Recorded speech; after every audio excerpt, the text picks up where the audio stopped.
ధార్మిక, కౌటుంబిక, ఆధ్యాత్మికమైన లక్ష్యాలను సిద్ధింపచేయటానికి గోమాత మహత్తరమైన పాత్రని పోషిస్తుందని గుర్తుంచుకోవాలి.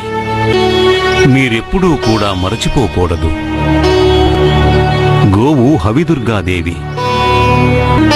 ఎందుకంటే యజ్ఞాల్లో దేవతలకు అర్పించే హవిస్సు గోవు వల్లే లభిస్తున్నది. యజ్ఞంలో ప్రధానమైన నేయి ఎలా లభిస్తుందో మీకు తెలియంది కాదు. హవిస్సు నర్పించకుండా ఏ యజ్ఞము కూడా సంపన్నం కానేరదు. గోవు ఎన్నడూ తన గొప్పలను చెప్పుకోదు, అహంకారాన్ని ప్రదర్శించదు. ఏ సమాజంలో గోవుకు నిర్భయంగా జీవించేటువంటి అవకాశం లభిస్తుందో, ఏ సమాజంలో అయితే గోవును గౌరవించటం జరుగుతుందో, ఏ సమాజంలో పూజిస్తారో